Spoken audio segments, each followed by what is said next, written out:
నమస్తే. I'm doctor Sambasivarao, interventional cardiologist, Prathima hospital. ఈ మధ్య మనం ఈ హార్ట్ అటాక్స్ అనేవి చాలా ఎక్కువగా చూస్తూ ఉన్నాం. సో ఈ హార్ట్ అటాక్స్ అనేవి జనరల్గా మనకి ఇండియాలో అంటే సౌత్ ఈస్ట్ ఏషియా కంట్రీస్లో మిగిలిన వెస్టర్న్తో పోలిస్తే చాలా ఎక్కువ ఉంటాయి. సో దీనికి ముఖ్యంగా కారణం మన జెనెటిక్ ససెప్టబిలిటీ అంటారు. అంటే మనలో కూడా ఈ హార్ట్ అటాక్ వచ్చే గుణం ఎక్కువ ఉంటుంది కాబట్టి సో ఇటువంటి ఎక్కువగా చూస్తూ ఉండడం కూడా ఒక కారణం. ఈ జెనెటిక్ ససెప్టబిలిటీ ఎవరికి ఉంటుంది, దీన్ని ఎలా కనిపెట్టాలో అంటే ఫ్యామిలీ హిస్టరీ ద్వారా మనం కనిపెడతాం.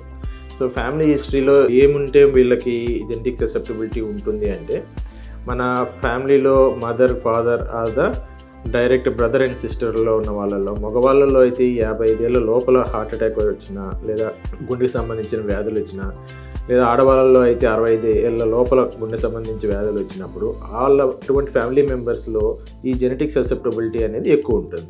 సో అటువంటి వాళ్ళు మనకి రెగ్యులర్గా హెల్త్ చెకప్స్ చేయించుకొని దానికి సంబంధించిన జాగ్రత్తలు తీసుకోవాలి. ఇంకొకటి, ఈ మధ్యకాలంలో ఎక్కువగా పెరగడానికి కారణము స్ట్రెస్ అన్నమాట.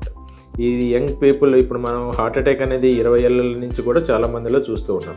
దీనికి ముఖ్యంగా మనకి స్ట్రెస్, దానికి తగ్గించుకోవడానికి చూసే మార్గాలు కూడా దీనికి కారణం వస్తున్నాయి. జనరల్గా స్ట్రెస్ ఇప్పుడు మనం 12 అవర్స్ నైట్ 2 వరకు 3 వరకు చేసే జాబ్స్ కానీ ఈ స్ట్రెస్ని మనం రిలీవ్ చేసుకోవడం కోసంగా రాంగ్ మెథడ్స్ అలవాటు చేసుకోవడం, అంటే స్మోకింగ్ కానీ, alcohol, pub, late night dinners, వీటన్నిటి వల్ల లేట్ నైట్ ఫుడ్ తీసుకోవడం, వీటన్నిటి వల్ల ఏంటంటే స్ట్రెస్ని మనం కోపప్ చేయడం కోసం ఇవన్నీ రాంగ్ మెథడ్స్ తీసుకోవడం వల్ల ఈ స్ట్రెస్తో పాటు ఇవి కొంచెం యాడ్ అయ్యి ఈ హార్ట్ అటాక్స్ కారణాలు అవుతుంది. సో మనకి స్ట్రెస్ని దూరం చేసుకోవడానికి ముఖ్యంగా 8 అవర్స్ స్లీప్ ఉండడం, ఈ 8 అవర్స్ స్లీప్ తర్వాత మార్నింగ్ లేసి exercise, cardio exercise, running jogging చేయడం వల్ల స్ట్రెస్ని చాలా వరకు దూరంగా పెంచుకోవచ్చు. ఈ మధ్య రెగ్యులర్ ఒక స్టడీస్లో కూడా వచ్చింది ఏంటి అంటే మనకి 7 గంటల కంటే తక్కువ నిద్రపోయిన వాళ్ళల్లో ఈ గుండె యొక్క మరణాలు ఎక్కువగా సంభవిస్తున్నాయి. సో 8 అవర్స్ స్లీప్ అనేది కూడా చాలా అవసరం.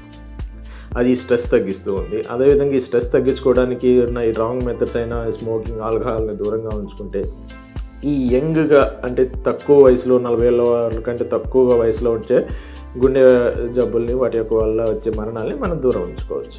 అలాగే నెక్స్ట్, ఇప్పుడు మనం జిమ్లో ఎక్కువ మరణాలు చూస్తూ ఉంటాం. అంటే వాళ్ళు ఎక్సెసివ్గా weight exercises, cardio exercise, weight lifting and resistance exercises చేయడం, మన గుండె యొక్క స్తోమతను మించి మనం ఎక్సర్సైజ్ చేయడం, అలానే అన్ప్రిస్క్రైబ్డ్ సప్లిమెంట్స్ తీసుకోవడం, దానివల్ల ఈ గుండె జబ్బు మరణాలు కూడా మనం ఎక్కువగా చూస్తున్నాం.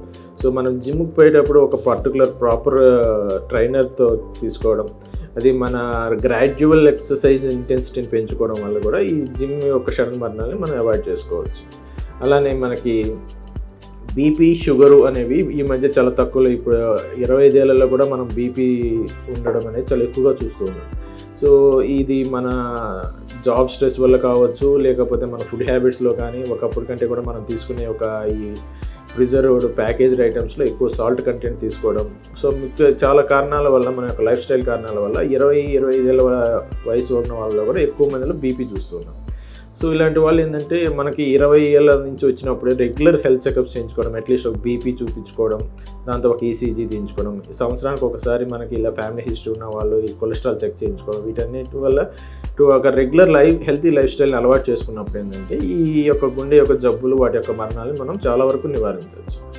సో అలాగే ఈ ఫ్యామిలీ కొలెస్ట్రీమియా అని ఇంకొకటి ఏదైనా ఒక జబ్బు ఉంటుంది. దానివల్ల కూడా మనకి గుండె మరణాలు చాలా తొందరగా సంభవిస్తుంటాయి. ఈ ఫెమిలియల్ హైపర్ కొలెస్ట్రీమియా అంటే ఏంటి అంటే మనకి కొలెస్ట్రాల్ మన బాడీలో ఉంటుంది, మనకి అది సన్నగా ఉన్నా, మనిషి లావుగా ఉన్నా, మనిషి యొక్క లావు సన్నంతో సంబంధం లేకుండా మనకి బాడీలో కొలెస్ట్రాల్ అనేది ఉంటుంది.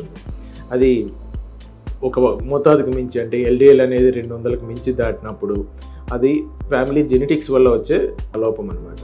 సో ఇది ఫ్యామిలీలో ఎక్కువ మందికి, అందరికీ ఒక ఫ్యామిలీలో ఉండే అవకాశం ఉంటుంది. సో అలాంటి వాళ్ళకి చాలా తక్కువ ఏజ్లోనే 40 ఏళ్ళ లోపలనే ఈ హార్ట్ స్ట్రోక్స్ రావడం, దాని నుంచి ఈ హార్ట్ యొక్క జబ్బుల యొక్క మరణాలు సంభవిస్తుంటాయి. సో ఈ 20-25 ఏళ్ళలో ఉన్న వాళ్ళు ఒకసారి అట్లీస్ట్ ఒక సంవత్సరంకి ఒకసారైనా ఫ్యామిలీ ఈ కొలెస్ట్రాల్ ప్రొఫైల్ చేయించుకోవడం, దాని తర్వాత మనకి ఎటువంటి మన ఫ్యామిలీలో లేవు అని తెలిసిన తర్వాత దాన్ని బట్టి ఇది ఎవ్రీ 3 years కానీ 5 years కానీ, లేదా మన యొక్క రిస్క్ ఫ్యాక్టర్ని బట్టి ఇయర్లీ కానీ చెకప్ చేయించుకొని మనం ఈ యొక్క స్ట్రెస్ ఫ్యాక్టర్స్, ఈ బీపీ, షుగర్ కంట్రోల్ ఉంచుకొని అదేవిధంగా ఈ స్లీప్, మనం proper sleep and regular exercise maintain చేస్తున్నప్పుడు ఈ యొక్క ప్యాటర్న్ మన ఏదైతే మన ఒక సైకిల్లో పడిపోయి మన లైఫ్ స్టైల్ పాడైపోయి ఒక సైకిల్లో పడిపోయి గుండె జబ్బులు కారణం చేస్తే ఒక ప్యాటర్న్ మనం బ్రేక్ చేయగలిగిన వాళ్ళం అవుతాం. సో ఈ మన లైఫ్ స్టైల్ని మనం 20 years నుంచే హెల్తీ లైఫ్ స్టైల్ అంటే నేను హెల్తీగానే ఉన్నాను, యంగ్గానే ఉన్నాను, నాకు ఇప్పుడే ఎక్సర్సైజ్లు, ఇప్పుడే ఫుడ్ రిస్ట్రిక్షన్స్ అవసరం లేదనుకుంటే అది పొరపాటు. సో మన యొక్క ఇప్పుడు గుండె జబ్బులు 20 ఏళ్ళ నుంచే చూస్తున్నాం కాబట్టి మన హెల్తీ లైఫ్ స్టైల్ అనేది మన యొక్క అట్లీస్ట్ 10 years నుంచే మనం ఒక proper diet and also proper healthy life style maintain చేస్తే ఈ యొక్క ఫ్యూచర్లో కానీ వచ్చే మన యొక్క గుండె జబ్బు వర్ణాలని చాలా వరకు మనం దూరం చేయగలిసిన వాళ్ళం అవుతాం. Nowadays we are seeing that is increasing of the heart attacks and the deaths due to the heart diseases. So let's break the pattern by acquiring the healthy lifestyle and the regular exercise and a regular healthy diet in our day-to-day life. Thank you.